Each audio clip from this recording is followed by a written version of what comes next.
Hello everyone, welcome to Life, Love and the Pursuit of Real Estate. I'm absolutely blessed to be doing an interview today with my good friend Rhonda McKenzie. Rhonda McKenzie runs a business called Planning for Life. Rhonda, so we're heading into an election, right? God forbid, another one, right? We've had the same Prime Minister for a little while, so that's been actually quite nice. Yeah. And I think people look for stability now. So one of the things that I find in the game that I'm in is finance has got harder. The real estate market slowed up. People are very financially aware that things could change greatly and they're getting scared. What if you had to give some advice to people currently in the marketplace? And we did speak about it before, what you said to me when we were talking before. Why don't you just tell me what you think about what people should do from today onwards? They need to have a plan. Right. They need to have a plan of action and that involves strategy. It's not just about picking an investment or picking a product. That's the last part of it. It needs to be a strategy and it needs to be goal-based. So it needs to be based on what are the important things in your life. So if you're a young family, what's important? Is it education? Is it buying your first home? And how are you going to get there? And once you have the strategy, you need to stick to it.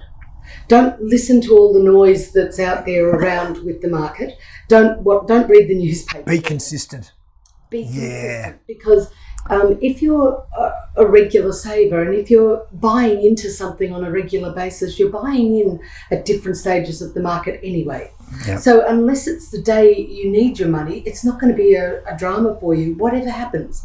So for example, if you're a retirement planner and you're saving up to retirement and you're in a higher risk profile, then it doesn't make any difference when you get to retirement because you're moving from the same market into the same market in an income phase. Yes. So, don't get caught up with the idea of picking what products or what investments to go into.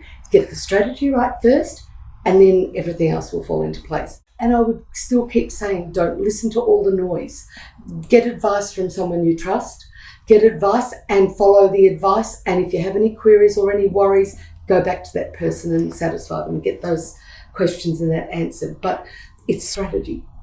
So therefore, whether there's an election or not doesn't matter. No, because things are going to change always. That's right. Michael, we've got a great Vanguard chart in the office, and it says all of the things that have gone on that affect markets. And you know what?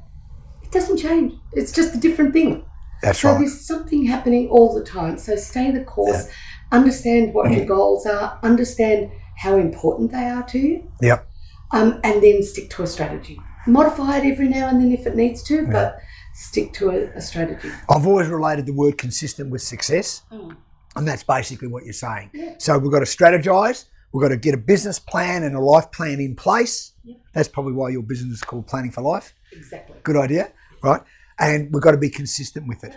Okay, great advice. And don't listen to the noise. Listen to Keep away from the noise. Yes, because you're going to find the taxi driver will tell you something different from the chemist.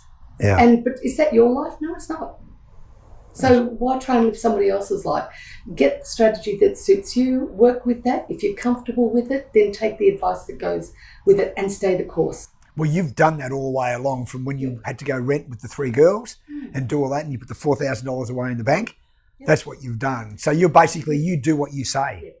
Well, I also do it, I mentioned to you before, I also do it with our business because there are always going to be ups and downs. And what we do, every fortnight we have a certain amount of money that goes into an investment account every fortnight religiously. And we do that because that's our safety barrier. Our safety barrier. Yeah, I get it.